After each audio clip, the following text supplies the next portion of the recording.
And I'm going to keep this quick because we're having a heat wave here in New Hampshire, and I want to go jump in the lake and enjoy as much time outside in nature as humanly possible. And I hope you are doing that in your world too. Okay. So the subject of this conversation today that I am bringing to this feed is talking to you specifically about messaging and marketing in 2026. In this moment, in summer 2026. Now, if you are not new to me, this is not going to sound like a new conversation. And I hope that it just penetrates more deeply into your brain and into your spirit and into your heart. If you are new to me, you will get to hear me speak very directly and very succinctly about marketing and about what it actually is and how it's actually working in 2026, but also in like all of time. And I want to just keep this really simple for you. So let me give you a quick contextual little reframe on in terms of why I'm here, who I am, why I'm a person that is calibrated to talk about this. I have been working in marketing and business and sales and branding for the last 22 years. And currently, for the last 12 years, I have built a 7-figure coaching company. And I am behind the scenes of so many amazing women in their businesses, big, small, everything in between. And these principles that I'm going to be sharing with you today hold true across the board. And so these things, when you nail them consistently, your business just businesses. Your business just does the things that it needs to do. But I promise you, if that's not happening for you currently in your business, there's something amiss here. There's something awry, and we're going to diagnose it today. I see Dara and Lucia and Desiree here, and I have a feeling you guys already know exactly what I'm going to say, and probably want to work on this a little bit more in your own businesses. I'll talk a little bit about the layering beneath it too, in terms of why this feels difficult. But here it is. I'm just going to give it to you straight. People are not buying from strangers on the internet. I want you to absorb that. I want you to feel that for a moment. When it comes to transformational coaching, consulting, deep dive work, relational business is where it is at. And what do I mean by this? Because it's sort of like, well, obviously, Amber. But what I mean by this specifically is people who feel a connection have this magical ingredient as a result of that called trust. And when we are aware that this is how human emotion, human relationship, how trust actually happens, we start to operate very differently in our marketing. I'm going to offer something to you that maybe feels controversial, but I would love you to just delete the word marketing from your entire vocabulary. This is sort of one of the things that I love to do, is bring you in on a topic and then tell you that the topic is irrelevant.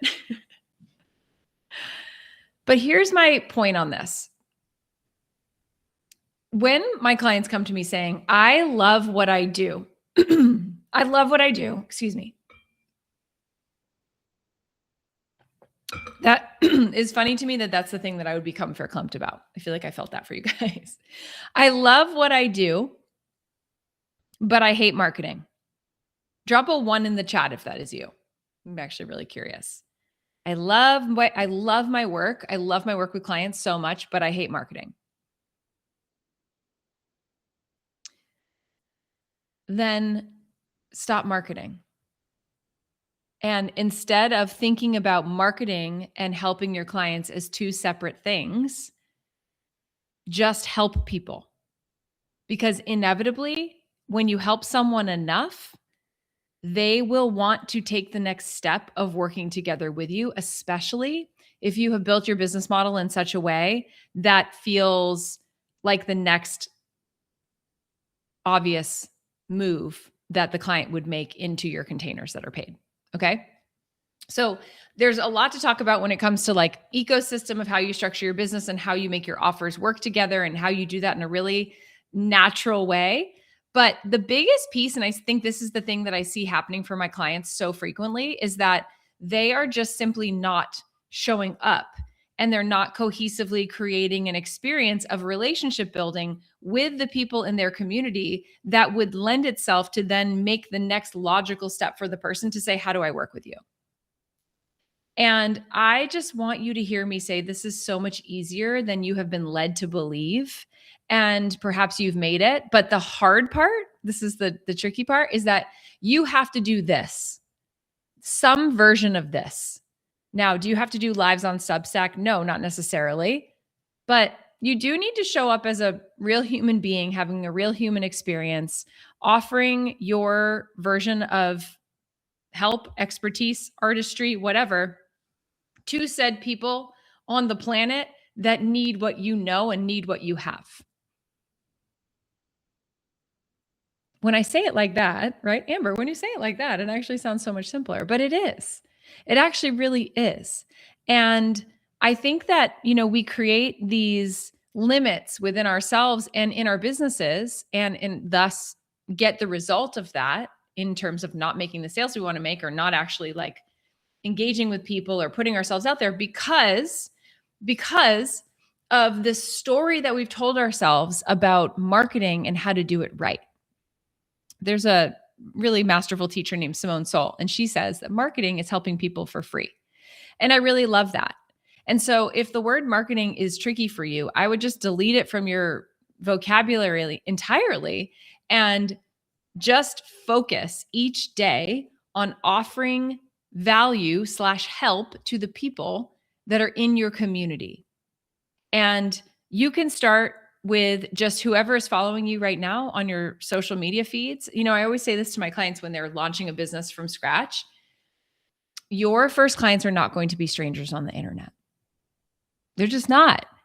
It never works out that way. It's always someone that you know or someone who is related to someone that you know, right? It's like the 6 degrees of separation, right? Or the Kevin Bacon thing. Yeah. Your person is already in your sphere, your first client or the next client. They're already there, but you are not realizing it. You're not clocking that because there's a part of you that's telling yourself a story that like, I have to go do this whole Cirque du Soleil routine and like put myself and shapeshift myself and do all these things and be like that girl on the internet or that guy on the internet or that person on the internet. And I just want to invite you to let it all be so much simpler. So what are we doing in summer of 2026? Well, there's a lot of things happening trend-wise right now that I think are fun. And I think there's information to be gleaned from what we're seeing. I think the simplest one is this Yap challenge that's happening over on Instagram with this woman named Jessie Jean. And I don't know, she's made multi-millions of dollars with launching a $297 product. And the whole premise of it is to talk to camera and record yourself and learn a certain psychology of how you structure it, but like yap with the people in your feed. And I love it. And I actually really, I love the pendulum swing of this because the trends before, remember you guys were like 11 seconds or 7 seconds, like don't let your reel go over this. Don't talk too long. Don't be, and it's like, stop the madness. So I think that there's been sort of a breaking open thing happening. And what I've noticed in that, and I've seen this with my clients. Hi, Sarah, you're one of them. What I've noticed in seeing my clients start showing up more in their power, more in their authenticity, more in their messaging, more in the clarity of the transformation that they specifically help people to achieve is that they're getting better results. And they're getting better results because they're understanding that the relationship with the client starts at the front door, starts at the welcome mat, starts in the driveway, starts on Google Maps, knowing where they're going. It starts way back, not just when they're sitting on the couch, holding the mug in their hand, drinking the tea, paying you thousands of dollars for that experience.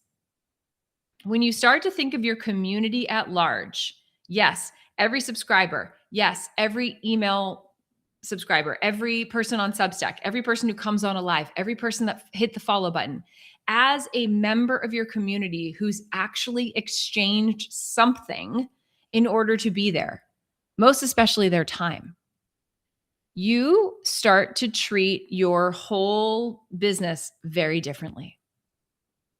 Very, very, very, very differently. Yeah, I'm so glad, Desiree. It's been so good. to see you. You're so magical. And the bottom line is, when you start to treat your clients and the people in your community, whether they've paid you a dime or not, as someone who is valuable, who has exchanged something, i.e., their attention, their energy, their presence to be with you, and you move from that space, like the level of reverence is so high, it's felt by the person on the other side of the screen. And when you start to treat your content like that, rather than some sort of like code you need to push in and say and do all of the right things and do the dance moves to get a person to actually want to like work with you, the results are so different. I really believe this is why, my clients, so my business, let me just give you this because I think this is helpful contextually.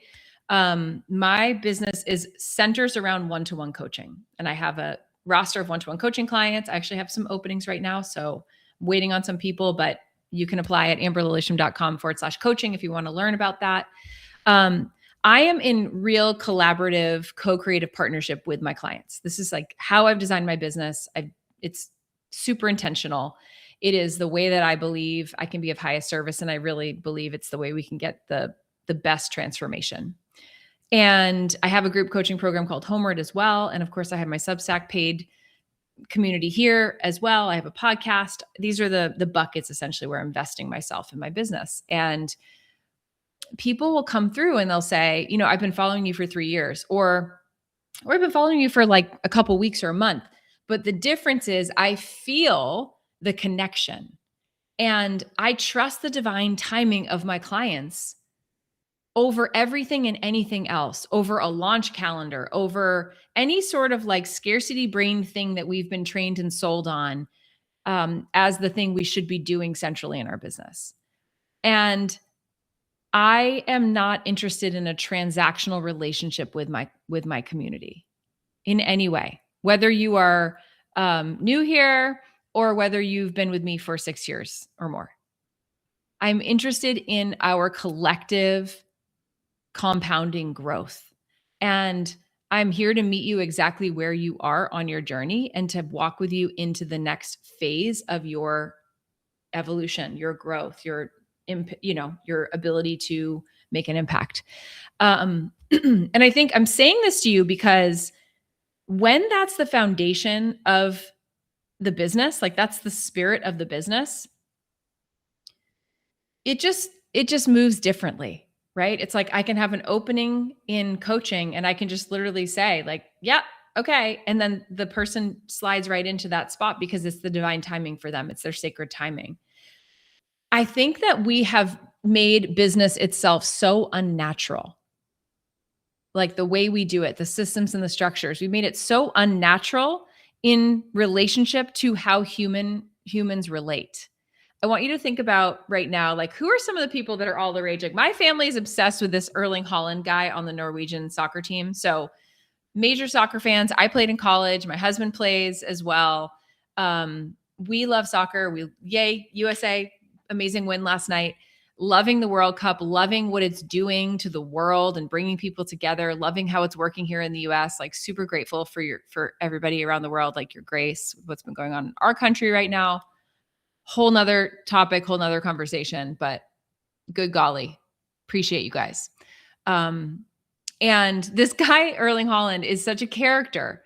And he's just like, my husband's Norwegian. And so I don't know, there's like a kindred connection to this team and to this guy.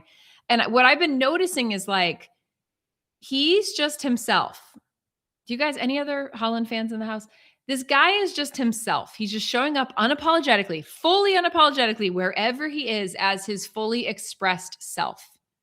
And it's so captivating. It makes me think about Taylor Swift, right? Also, I'm like, P.S., are they getting married tomorrow? Because if they are, that's my husband's and my anniversary. And I just feel like it's kind of a special day. It's our 15th wedding anniversary. Hi, honey. I see you're watching. Tomorrow. And I just think that's so cool that, they're doing that. But here's the thing about Taylor, and I talk about this often. Why is Taylor Swift as famous as she is? because she has shared her art through her music. She has shared herself. One might say she's a masterful marketer. Oh my God, she's a mastermind. My daughter and I laugh about that all the time. She is. We're total Swifties. But what has inspired that is her art. What has inspired that is the feelings that she's willing to feel, and then she's willing to share vulnerably with you. That's not a strategy. That's just the truth. And she's allowed herself to express that through the medium of her music, which thus has then united her with other people who listen to the music and feel the similar feelings. And now she's super famous and, yada, yada, yada. Now, micro version of that, here are you with your work. Are you sharing the truth of your experience? Are you sharing what's real for you? Are you sharing the full range spectrum of being a person on the planet who's living in the time that you're living in? Are you sharing why you're passionate about your work? Are you sharing about what's happening in client sessions and how it makes you feel? Are you sharing about what it is that you do? I guarantee you, if you're watching this right now, you are holding back so much. And you're holding it back through the guise of, this is the right way to do it. Let me go code in the successful business digits, and then I'm going to go try to build that. And it doesn't work. It doesn't work. So what's working in the summer of 2026? Well, Jessie Jean just demonstrated it so perfectly for everybody. You don't have to join the Gap Challenge to see it. She showed up day after day after day after day after day. She built that relational equity by showing up. She learned her own methodology and her own process. So here's the other thing. We can hyperfixate on the format of content often of like, well, should I put my header here? Or should I put it here? Or should I use this font? Or should I? And it's like, at the end of the day, you guys, that is just a small piece, but it's not the whole thing. It's not the whole thing. The thing is getting better and better at it by putting in the reps and being willing to be bad at it at first, but persevering through that period of really just being pretty mediocre at what you're doing so that you get to the place of being really good at it eventually, or even just moderately better at it. But in the process, you've built all of these connections with people that you couldn't even calculate if you tried. You couldn't measure it. You couldn't track it. You couldn't. But what is required in order to do that? This is the piece that literally nobody talks about. I was in session with a beloved client this morning, and it was one of those sessions where it was like, there were a lot of tears. It was an emotional breakthrough session.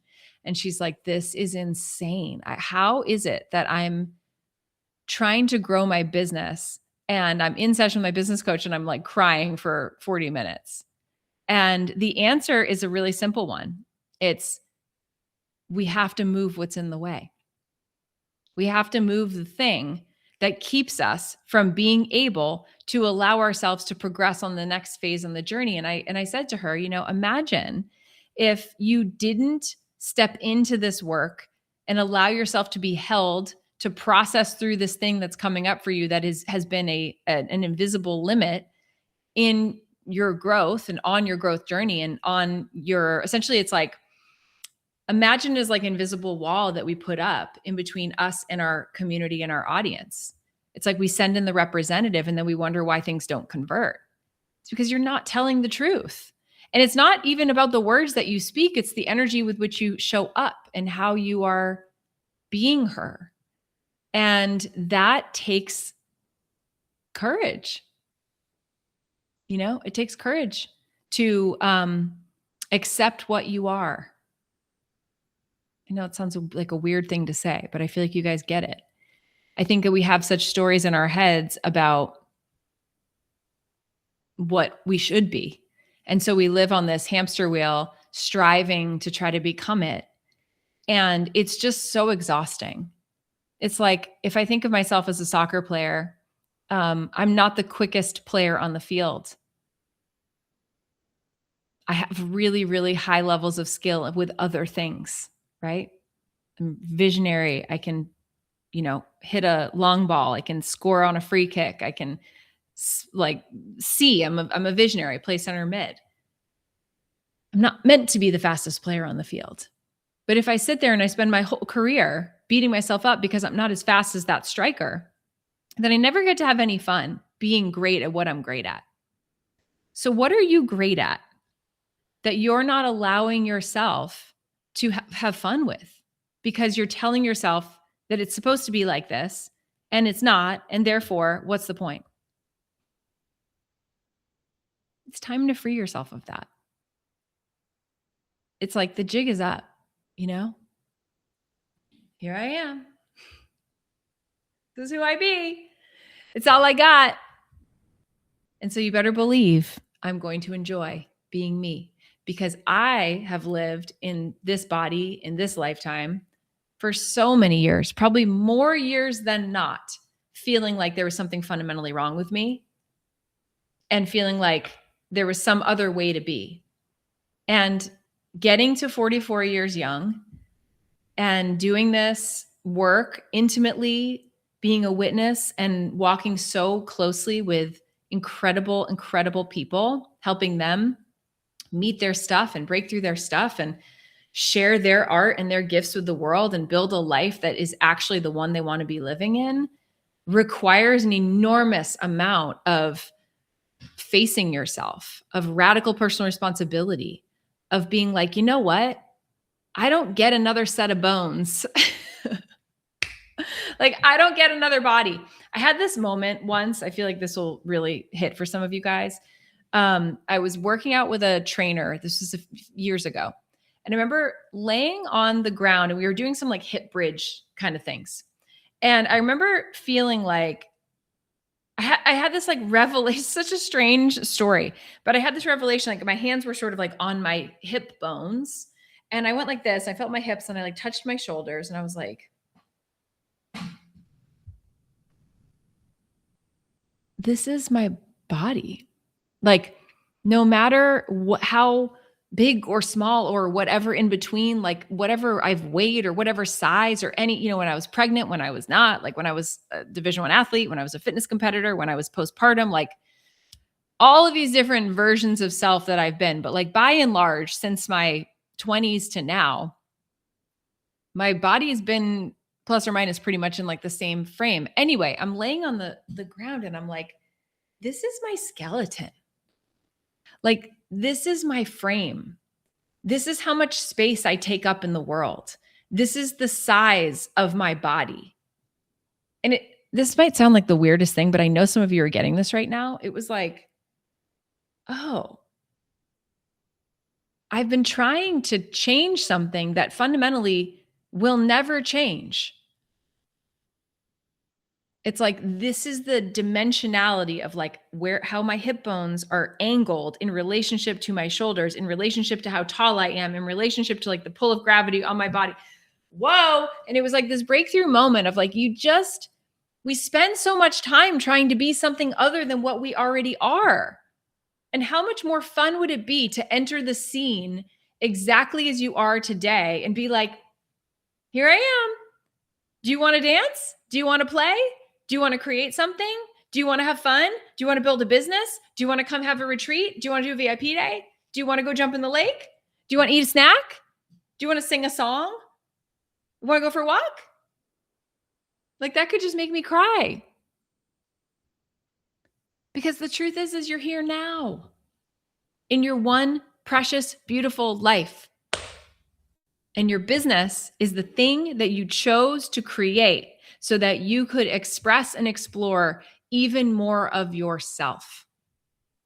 Your business is the thing that you chose to create because you couldn't stay in the box that you used to be in. You couldn't be the full expression of yourself over there. So therefore, you went and created something that was made for you to fill.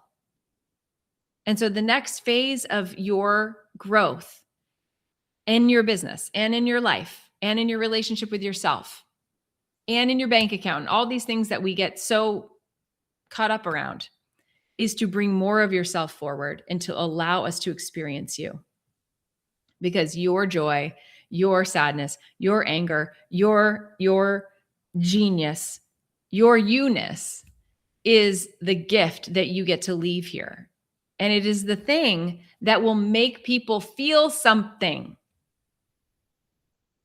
And so what I might offer to you is it's not about nailing the messaging to the point where it feels like, yeah, like this is, because here's the deal. You're just going to keep evolving and changing. And so the words are going to continue to expand and shapeshift and grow. But at the end of the day,